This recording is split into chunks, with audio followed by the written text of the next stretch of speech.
If you've ever walked into a toy store, no doubt you've probably been overwhelmed, right? There's toys everywhere. But is all of that really necessary, especially if you're raising a Montessori baby? I'm Sunny with New Mommy Media, and I'm here with Simone Davies. She is a best-selling author and Montessori educator. Simone, thanks so much for being with us today.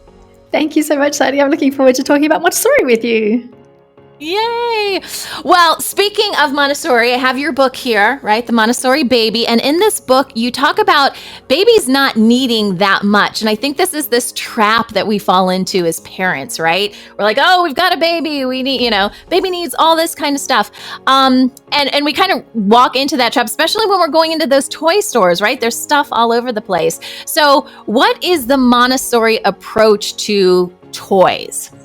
Yeah, so it's definitely less is more. And I know we all get sucked into it because we're told that their brains grow so much in the first 3 years, it's 80%. And so then I need to learn faster. And if my neighbor's doing that with their child, then I need to do it too. And the Montessori approach is to relax, that every child's developing at their own natural pace in their unique way. And so the best thing you can do is to observe your child and to see what skills they're mastering right now. So if they're under 3 months old, they're probably focusing on visual development and auditory development. So they're really simple things. 3 to 6 month olds are developing hand skills. So they're like working a lot on fine motor skills and also gross motor skills. If you put them on a mat, they're stretching, rolling, discovering their bodies. And then 6 to 12 is a lot of gross motor movement where they'll start slithering and crawling and pulling up and then eventually maybe beginning to walk. So you don't need that many toys, just simple things that are actually more passive so that the baby's active. A baby toy that's got lots of flashing lights and things like that is actually likely to just have the baby pressing the button and that's all. So the baby's the passive one. And we want to have a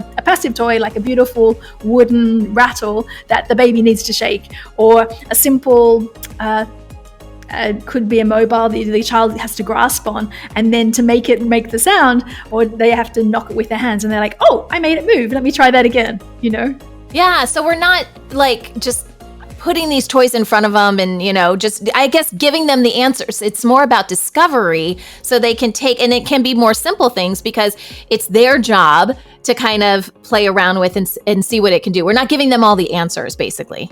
Exactly, because if you have a rattle and you're standing there shaking it, that doesn't make any sense, right? But if you put it in the baby's hands or just further away so they actually realize they need to grasp it to make the sound, and then one day they'll realize, oh, I can pass it from this hand to this hand, and then you'll realize, oh, what other things can they hold on to? If they're holding onto your finger, for example, you'd be like, okay, they're starting to be interested in grasping something.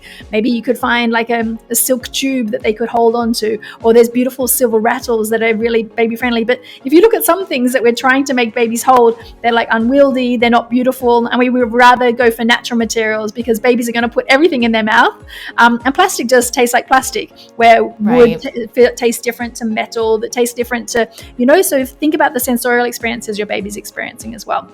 That's a really good point, because I'm thinking, with plastic, from a mom's point of view, you're thinking, well, that's easy to clean off. And if something gets on wood, what do you do? It soaks through the wood. But I never really thought about the different textures and stuff that the baby is experiencing. So that's a really good point. Yeah, they're just rich experiences. They're sensorial learners, so they're learning everything from touching, feeling, smelling, and to make that as rich as possible in their first year.